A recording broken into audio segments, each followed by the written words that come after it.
Have you ever wondered why your grocery bill feels heavier every year? Why the dollar in your pocket buys less today than it did a decade ago? Inflation isn't just an economic buzzword, it's a silent thief, eroding your wealth and distorting our economy.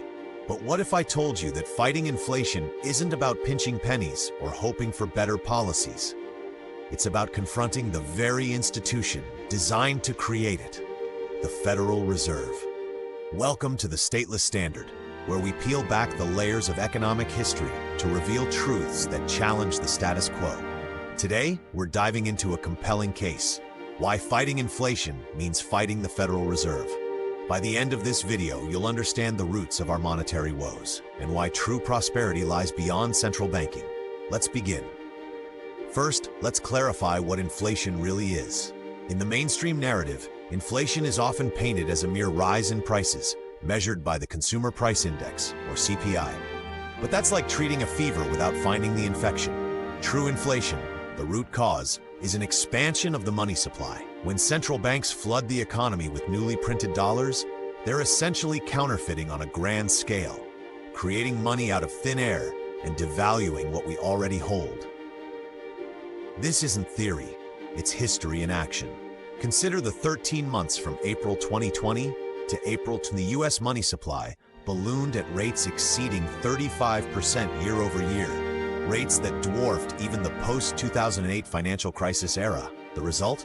Prices didn't just tick up, they surged. Yet politicians hailed massive spending bills like the so-called One Big Beautiful Bill as magic wands to reduce prices. Absurd, right? In a fiat system where money is backed by government decree, not gold, more dollars chasing the same goods can only mean higher costs. But here's the nuance. CPI inflation is the effect, not the cause. It's influenced by two forces: money supply growth pushing prices up, and technological efficiencies pulling them down. Before the 1929 stock market crash, for instance, the money supply was expanding, yet prices held steady thanks to booming productivity. The Federal Reserve's Federal Open Market Committee obsessively targets a 2% annual CPI inflation rate, believing it greases the wheels of growth. In reality, it's a recipe for instability. From 2020 onward, prices have climbed at an average of 4.67% annually, more than double the 2.13% seen in the pre-COVID years of 2017 to 2019. And who benefits? Not you or me, but the architects of this system. To appreciate the Fed's folly, we must rewind to an era of genuine economic miracle. America from 1870 to 1900, the Gilded Age without a central bank or income tax. No shadowy committee dictated macroeconomic targets. Money was gold and silver coins, tangible, limited by nature. Paper notes were mere IOUs, redeemable in metal. The result? No inflation. In fact, prices deflated by 1.47% per year on average. By 1900, the average price level was 35.88% lower than in 1870. Deflation sounds scary. Visions of spiraling debt and stalled spending. But this was no depression. Wages rose, savings earned real rewards, and innovation flourished. Railroads crisscrossed the continent, steel production exploded, and living standards soared.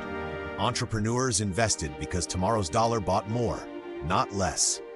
This free market monetary system proved that prosperity doesn't require engineered inflation to avoid the evils of falling prices.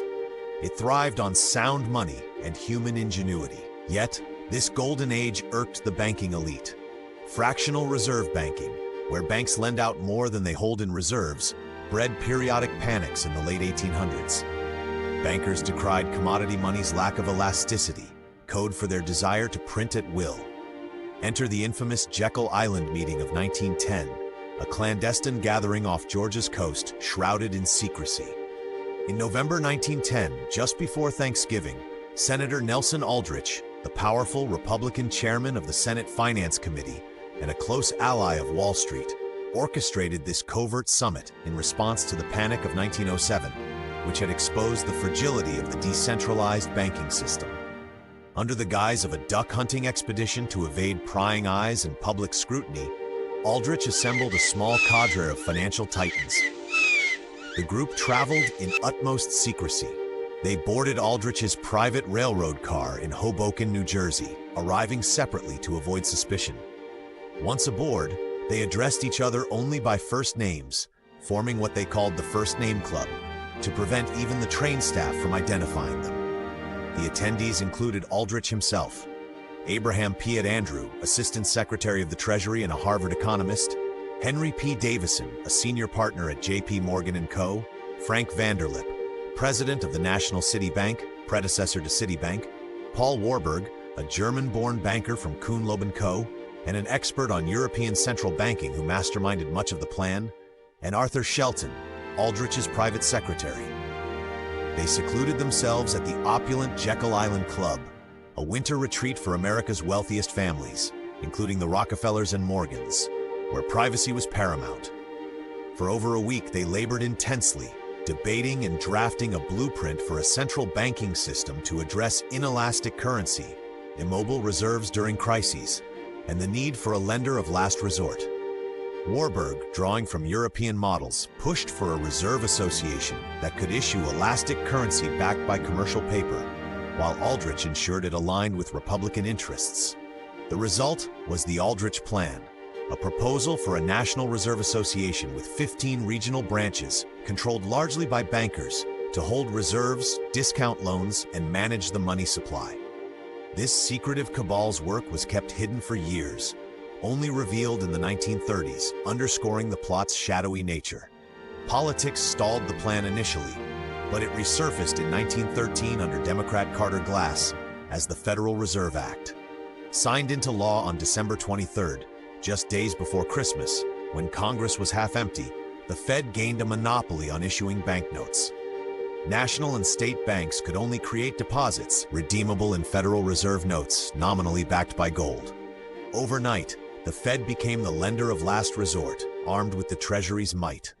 As economist Murray Rothbard presciently noted, the Fed was now in place as lender of last resort, and with the prestige, power, and resources of the U.S. Treasury solidly behind it, it could inflate more consistently, and above all, it could and did inflate even during recessions, in order to bail out the banks.